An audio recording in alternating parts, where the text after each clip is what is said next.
একটা দুটো জেনারেশনকে তো সাফার করতেই হবে। ওদের কষ্ট হলে এদেরও কষ্ট, সেটা আমি কোথায় ঠিকই আন্দাজ করেছিলেন, সেটা পরে আমরা হাড়ে হাড়ে বুঝেছি। কামাল আতাতুর্ক দেখা গেল পকেট থেকে রিভলভারটা বার করলেন, ফু দিলেন নলেতে, টেবিলের উপরে রেখে বললেন, আজকে থেকে না এই 5 বছরটা শেষ হয়ে গেল। নিরস্ত্র ওদেরকে ধরে মার্ডার করে শুধুমাত্র সঙ্গের কার্যকর্তা বলে। দেশভাগ কী জিনিস, দেশভাগ হলে কিরাম সাফার করতে হয়, দেশভাগের কষ্ট কতটা, যন্ত্রণা কতটা।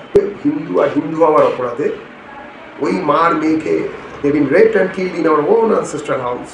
আজকে একটা মামলা এরকম হয়েছে, তখন বললো হ্যাঁ তোকে কাজ করে এসে পয়সা দিল, হ্যাঁ তখন আমিও বললাম যে ব্যাপারটা কি ঠিক বুঝলাম না, ওর পকেটে মানি পার্সন। হয়তো এই দেবজিৎ সরকারের কথাগুলো অন্য কোনো দেবজিৎ সরকারের ছাঁচে ভরে হয়তো আবার আমি হয়তো কোনোদিন দেখব। জীবনের একটা স্মরণীয় ঘটনা, মানে যেটা আপনি কোনোদিন ভুলবেন না, এমন একটা স্মরণীয় ঘটনা। ওপলাদি করার আগে অন্য কোনো কাজ করতাম, সেই কাজে ব্যস্ত ছিল। সেই কাজে ব্যস্ত থাকাকালীন হঠাৎ আমার কাছে একটা ফোন আসে। দক্ষিণ চব্বিশ পরগনার বাসন্তী বলে একটা ব্লক আছে ক্যানিং ছাড়িয়ে, সেখানে সোনাখালী বলে একটা গ্রাম আছে। সোনাখালীতে সঙ্গে 4 জন কার্যকর্তা খুন হয়ে যায়। অভিজিৎ, মানে যাকে আমরা লালু বলে জানতাম, পথিত, অনাদি, একজন বিকর্ণ বলে একটি ছেলে, সে পালিয়ে বাঁচে, সেও সঙ্গের কার্যকর্তা, এবং ইছা খাঁ বলে একজন, এবং তার আরও কিছু লোকজন, তারা সব মিলেমিশে নিরস্ত্র ওদেরকে ধরে মার্ডার করে শুধুমাত্র সঙ্গের কার্যকর্তা বলে।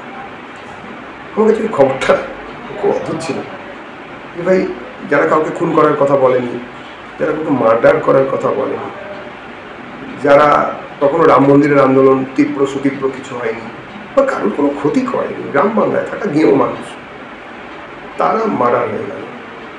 এটা আমাকে দাঁড়িয়ে দিয়েছে।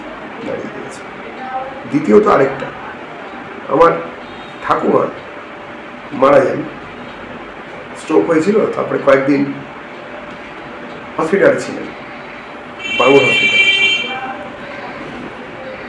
তো মরে যাওয়ার আগে ঠাকুমার ডিলিরিয়াম হচ্ছিল, মানে ডিলিরিয়াম মানে ভুল বকে না মানুষ। ঠাকুমা, আমরা বাংলাদেশের লোক, সেই অর্থে বাঙালি বলতে পারো। 46-এর দাঙ্গার সময় নভেম্বর মাসে পূর্ব পাকিস্তান থেকে, মানে ভারত নয় কিন্তু পূর্ব পাকিস্তান থেকে, নভেম্বরে তো পূর্ব পাকিস্তান হয়ে গেছে, 1947-এর নভেম্বরে আমার ঠাকুরদা, আমার 6 বছরের বাবা, আমার ঠাকুমা, আমার মেজ পিসি, আমার আরেক কাকা, তাদের নিয়ে এখানে পালিয়ে আসতে বাধ্য হয়। তো আমার ঠাকুমা তখন যখন মারা যাচ্ছেন, মারা যাওয়ার একদিন আগে তিনি ভোরের মধ্যে বলছেন যে অরুণ, ওই দিস্তা যাইস না, ওই দিস্তা জল পড়ে তোর আবার জড়াইব।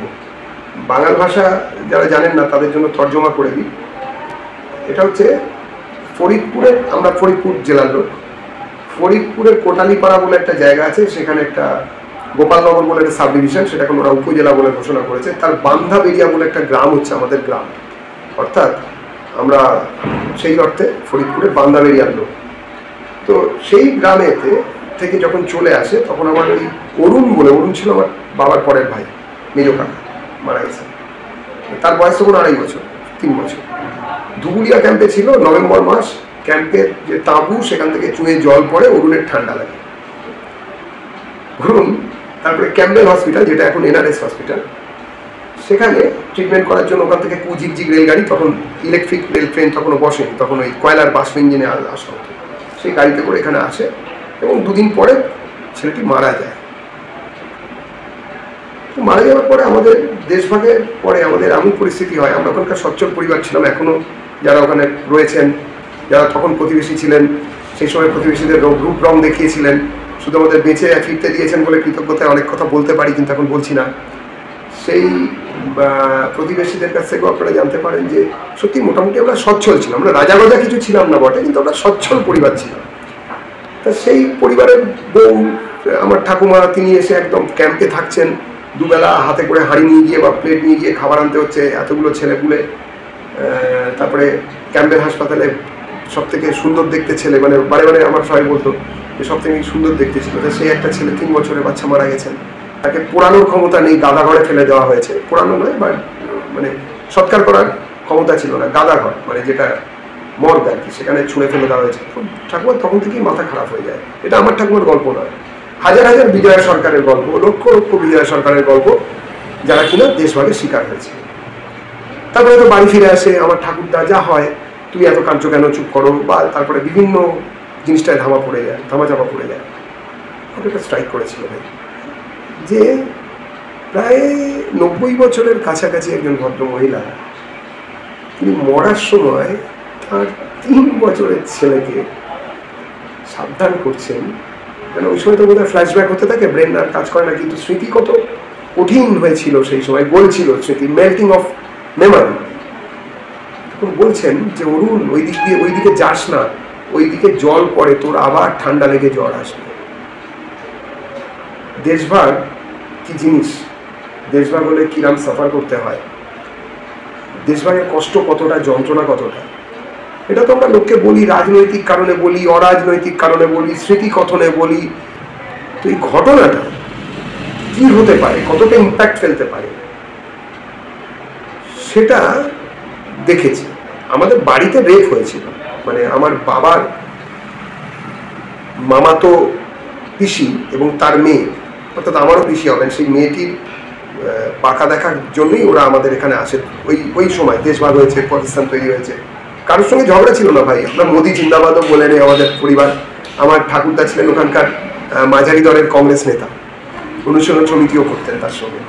তো মোদি জিন্দাবাদ বলেনি কেউ, রাম মন্দির চাইনি কেউ, বলেনি সিএ করতে হবে, এনআরসি করতে হবে কেউ, এমনকি সিন্ডিকেটের একটা ব্যবসা চাই, মাটি ফেলে 2 পয়সা রোজগার করব, এখানে রোজগার ঠিক নেই, কিংবা টাকা দিয়ে একটা পাবো, চাকরি পাবো ঘুষ দিয়ে, এখানে পাওয়া যাচ্ছে না, চলো কলকাতা যাই। আমার দাদু বা তারা তাইও, মানে ঠাকুরদা বা তারা তাও চাননি। শুধুমাত্র হিন্দু আর হিন্দু হওয়ার অপরাধে ওই মার মেয়েকে they been raped and killed in our own ancestral house। কেউ কোনো লেখা নেয়নি, কোথাও কমপ্লেন করতে পারেনি, সবাই পালিয়ে এসেছিল প্রাণের ভয়। ওই অবস্থায় একটা দেশ, একটা জাতি যখন এইভাবে অত্যাচারিত হয়, এবং অন্য দেশে গিয়ে তাদের যখন সেকুলারিজমের গল্প শোনায় কেউ, এবং শুনতে শুনতে বাধ্য হয় যে একটা কলোনির জমি পাওয়ার জন্য, একটা রেশন কার্ড পাওয়ার জন্য কম্প্রোমাইজ করতে হয়, করতে করতে যখন তার দুঃখ, তার কষ্ট, তার ক্ষোভ যখন পাথর হয়ে যায়, মরার আগে সেটা বলে, অরুণ ওই দিস্তা যাইস না, ওই দিস্তায় জল পড়ে, তোর আবার জ্বর আইলো বেরিয়ে আসে। দুটো খুব, মানে এই মুহূর্তে মনে পড়ার মতো, যে মেমোরেবল যদি বলো, যা তোমার বিবেককে জাগিয়েছে, চেতনাকে জাগিয়েছে, কিংবা তোমার কষ্ট হয়েছে, খুব খুব আনন্দ হয়েছে। দেখো, আনন্দ তো মনে থাকে না, তার কারণ আনন্দের পরে আরেকটা আনন্দ এসে যায়, ঢেউয়ের মতন ছোট আনন্দ বড় আনন্দকে চাপা দেয়, তার থেকে আরো বড় আনন্দ এসে চাপা দেয়। কিন্তু এই দুটো ভাই খুব কঠিন মনে রাখার মতন আমার কাছে।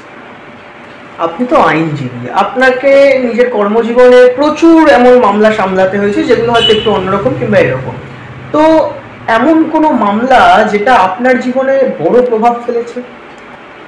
মামলা জেতা ইত্যাদি হয়েছে, কিছু ক্ষেত্রে কম্প্রোমাইজ হয়েছে, কিন্তু বড় প্রভাব ফেলা মামলা একটা অদ্ভুত মামলা, সেটা খুব একটু হাসিরও বটে যে এরকমও হয়। তখন আমি খুব জুনিয়র, তা জুনিয়র আইনজীবী হিসেবে যখন কাজে জয়েন করি, তখন তো দেখো, যখন কলকাতায় প্র্যাকটিস করা শুরু হলো, একদিন একটা রেল কোর্টে মামলা করতে গিয়েছিলাম, 4th জেল শিয়ালদা।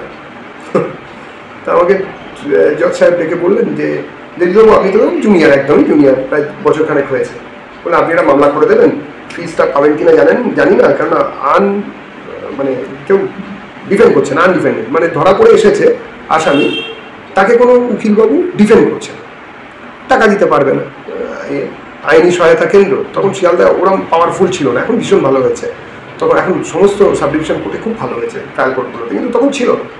তো যাই হোক, জজ সাহেব এরকম বলতেন, একটু কোনো উকিলবাবুকে ডেকে একটু করে দিন না, যদি বেলটা দেওয়া যায়, দেখছি কি করা যায়, এখানে কেউ ডিফেন্ড করছে না, কাউকে তো বেল দাঁড়াতেই হবে। দাঁড়িয়েছি, তোমার নাম কি আলী না কি বললো মন্ডল, তো সব সই টই করিয়ে নেওয়া হলো লকআপ থেকে, মানে পাওয়ারের পজিশনে সই করে মুভ করলাম। কত টাকা আপনার ফিস? আমি বললাম না তোমাকে দিতে হবে না। বলো না বলবো, আপনি কি আমাকে খুব গরিব মনে করছেন, কত টাকা ফিস দিতে হবে বলুন। তখন আমার অত ফিস ছিলই না, তবে আমি বলেছিলাম যে আমাকে দাও 900 টাকা দাও। 900 টাকা তখন অনেক দাম, 2002-তে আমি পাস করি, 2003-এর কথা বলছি। আমি তখন 500 টাকাতে মামলা করি, 500 টাকা একটু বাড়িয়ে বলেছি, কারণ ওই রকম দাঁড় দেখিয়ে বলেছে। তো বাইরে দেখি তার স্ত্রী দাঁড়িয়ে আছে, রুগ্ন রোগা একেবারে, একটি বাচ্চাকে নিয়ে দাঁড়িয়ে আছে, ওর মায়ের হয়েছিল। বলো ঠিক আছে আপনি একটু দাঁড়ান, আমি একটু কাজ করে আসছি। কাজ করে আসছি বললো না আমি জানেন, আমি দাঁড়িয়ে আছি, ওর বউ দাঁড়িয়ে আছে, রোগা মেয়ে, খুবই অল্প বয়সী, প্রিম্যাচিওর বিয়ে হয়েছে, বা বাচ্চাটাও সেরকমই দেখলাম, পুরো একদম এরকম। তা আমি দাঁড়িয়ে আছি 10-15 মিনিট। তো বললো যে কী হলো, কাজ করে আসছি বললো। হ্যাঁ, তো এটাই পকেট মারির মামলা ছিল, তো বেলটা হলো আর কি। কাজ করে আসবি, আস্তে আস্তে বললো কী কাজ করতে গেল, যে কোথায় গেল, আসছে না। বললো দাঁড়ায় উকিলবাবু, আপনি একটু দাঁড়ায়, ঠিক এরকম করে। ও তো গেছে, ও আসবে বটে, তো এই আসছে এখনই, তো কি নৈহাটি লোকাল আসার সময় হলো। আমি বেটোদায় কাউকে ফোন করেছে নৈহাটি থেকে, কেউ আসছে টাকা ফাঁকা নিই। কারণ দেখো ভাই আমি চললাম, এরকম বলতে বলতেই লোকটা ঘুরতে ফিরল। তো কী ব্যাপার, দেরি কেন হলো? বলছে ঠিক আছে দেখুন তো, বলে একটা চামড়ার চকচকে মানি পার্স থেকে আমাকে টাকা গুনে দিয়ে দিল। তো আমি একটু হতভম্ব বললাম যে হঠাৎ করে চামড়ার মানি পার্স থেকে টাকা দিলে, তো বলছে মানি পার্স তো তোমার কাছেই ছিল, তুমি আমাকে তাহলে দিয়েই যেতে পারতে ভাই, কোথায় কোন রাজ্য জয় করতে গেলে। এরকম 7-5 দিন আর কথা বলতে ভালো লাগছে না, বেল হয়ে গেছে। কারণ সাধারণত ক্রিমিনাল এই ধরনের মামলাগুলোতে বেল হয়ে যাওয়ার পরে উকিলবাবু নেক্সট ডেটটা জেনেই লোকের চলে যায়, তাদের বাধা উকিল থাকে, কারণ এই ধরনের ক্রিমিনাল অ্যাক্টিভিটিস যারা রেগুলার করে, যারা হ্যাবিচুয়াল। তারপরে বললো না একটু কাজ করে এলো তো এইসব বলতে বলতে চলে গেল। আমি এসে সিনিয়রদের বললাম, কী ব্যাপার রে, কোথায় গিয়েছিলি? সব সিনিয়ররা জিজ্ঞেস করলো বা কলিগরা। আমি বললাম এরকম ব্যাপার, আজকে একটা মামলা এরকম হয়েছে। তখন বললো হ্যাঁ তোকে কাজ করে এসে পয়সা দিল? হ্যাঁ। তখন আমিও বললাম যে ব্যাপারটা কি ঠিক বুঝলাম না, ওর পকেটে মানি পার্স কোনো মোটেই না, ওই 6টা কত না 5টা কত নৈহাটি লোকাল এসেছে, ও বলে গেছিল, তো তার মানে ওখানে কারো পকেট মেরে এসে তোকে তোর টাকাটা দিয়ে চলে গেছে। আমি সেদিন বুঝলাম যে is a practice of grey. তুমি যাকে দেখছো, তুমি এখানে কি করছো, তুমিও আইনের ছাত্র, তুমি হয়তো বুঝবে যে এখানে নোটের কোনো রং হচ্ছে না ভাই, নোটের কোনো ধর্ম হচ্ছে না। অদ্ভুত ব্যাপার, পিকিউলিয়ার। এবং কাজ করা মানে সবই হচ্ছে ভার্চুয়াল। কে কিভাবে কখন কোন কাজ কোথায় করে ফেলছেন, সেই কাজ একটা বড় ব্যাপার বটে। আর এই কাজ দেখা এটা একটা অদ্ভুত কাজ। কাকে দেখে বিজেপিতে, কে ছিলেন আপনার অনুপ্রেরণা, কিংবা আরএসএস এর? কাউকে থেকে বিজেপিতে আসেনি। বিজেপিতে আমাকে পাঠানো হয়েছিল যে আমাকে রাজনৈতিক ক্ষেত্র, আমরা এটাকে রাজনৈতিক ক্ষেত্র বলে মনে করি। এখানে একটা সমস্যা আছে, ভারতবর্ষের সমস্ত রাজনৈতিক দল তারা মনে করে, তারাও এই Anglo Saxon school of political science follow করে। সেটা কীরকম, ন্যাচারালি আমরা তো কলোনিতেই ছিলাম, মানে এই নতুন মডার্ন হিস্ট্রিতে যারা, মানে পোস্ট ইন্ডিপেন্ডেন্স 47-এর 15ই আগস্টের পর থেকে যে ভারত চলছে, সেই ভারত এই সিস্টেমে বিশ্বাস করে। কীরকম, একটা রাজনৈতিক দল থাকবে, তার থেকে বিভিন্ন হাত বেরিয়ে আসবে, শ্রমিক ডিপার্টমেন্ট, মানে ছাত্র, মহিলা ইত্যাদি, তারা এসে মতটাকে, অর্থাৎ পার্টির মতটাকে নিচে পার্কুলেট করবে সমাজে। এটা যদি সমাজ হয়, এটা যদি পার্টি হয়, মাঝখান থেকে এরকম অক্টোপাসের হাতের মতন বিভিন্ন সংগঠন থাকবে, তারা এসে বোঝাবে। বিজেপি পুরো উল্টো, অর্থাৎ সংঘ পরিবারের চিন্তাধারা পুরো উল্টো। তারা ভাবেন যে রাজনীতি একটা জায়গা যেখানে কিছু কাজ করা যায়, সেটারও প্রয়োজনীয়তা আছে দেশ চালাতে গেলে। সমাজের বিভিন্ন প্ল্যাটফর্ম থেকে ছাত্র, শিক্ষক, অটো চালক, ব্যবসায়ী, উকিল, ডাক্তার, তাদের যে নিজস্ব অর্গানাইজেশন থাকবে গিল্ডের মতো, সেখান থেকে তাদের রিপ্রেজেন্টেটিভরা যাবে, তারা গিয়ে সেখানে রাজনীতিতে সামিল হবে, রাজনৈতিক ক্ষেত্র অর্থাৎ রাজনৈতিক স্ফিয়ারে তারা কাজ করবে। এটা পুরোটাই উল্টো, মানে এরা অভিজ্ঞতা নিয়ে রাজনীতিতে যাবে, আর অন্যরা মনে করেন, আমি নাম করে বলছি, কংগ্রেস বা কমিউনিস্ট পার্টি কিংবা তৃণমূল কংগ্রেসই তো একটা, বা বাকি দলেরা মনে করে প্রথমে তো একটা পার্টি বানিয়ে ফেলি, তারপরে আমাদের পার্টির মতটা, আমাদের কোনো সিস্টেম, সেই আমাদের বিজেপির কোনো ছাত্র সংগঠন নেই, we have no student organization, কারণ আমরা স্টুডেন্ট পলিটিক্সকে বিশ্বাস করি, কিন্তু স্টুডেন্ট পলিটিক্স রাজনীতি নির্ভর, মানে প্রচলিত রাজনীতি নির্ভর, এটাতে আমরা বিশ্বাস করি না। আমাদের কোনো সংগঠন নেই। সর্বভারতীয় ক্ষেত্রে কিছু রাজ্যে তৈরি করা হয়েছে, কিন্তু সর্বভারতীয় ক্ষেত্রে বিজেপির কোনো শ্রমিক সংগঠন নেই। তার কারণ হচ্ছে এটাই যে আমরা মনে করি যে শ্রমিক সংগঠন তারা যদি ইন্ডিভিজুয়াল না হয়, তাদের যদি সেই পাওয়ার যদি না থাকে, ছাত্র সংগঠন তারা যদি সেইভাবে চিন্তা না করতে পারে, তাহলে দেশ বাড়বে না।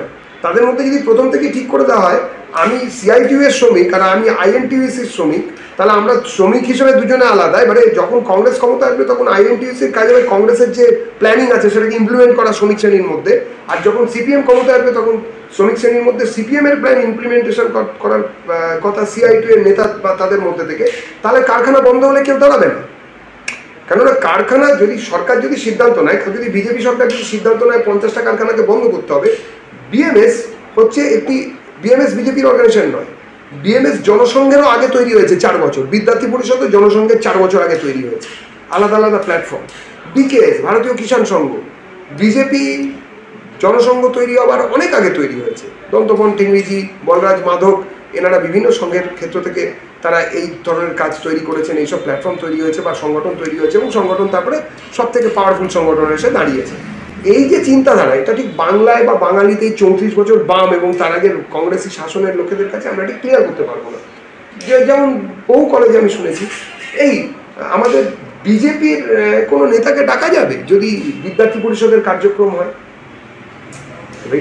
কি করে ডাকা যাবে? যদি সে পুরনো বিদ্যার্থী পরিষদের লোক হয় তাহলে সে এলেও আসতে পারে, মানে বোঝা গেল আমি বিদ্যার্থী পরিষদ করেছি, আমাকে প্রাক্তন হিসেবে ডাকতে পারে। যদি কোনো বিদ্যার্থী পরিষদের কর্মী যদি সিপিএম বা তৃণমূল বা কংগ্রেস করেন, তিনিও আসতে পারেন বিদ্যার্থী পরিষদের কার্যক্রম। কিন্তু তোমরা বলো তো ভাই আমাকে, যে যদি এসএফআই এর কোনো একটা মিটিং হচ্ছে, সেখানে এককালে এসএফআই করতেন, এখন তৃণমূল করেন, ডাকতে পারবেন? এককালে আইএনটিইউসি করতেন, মানে আইএনটিইউসি করতেন, এখন বিজেপি করেন, কাউকে আইএনটিইউসি রাজ্য সম্মেলন বা রাষ্ট্র সম্মেলনে ডাকতে পারবেন।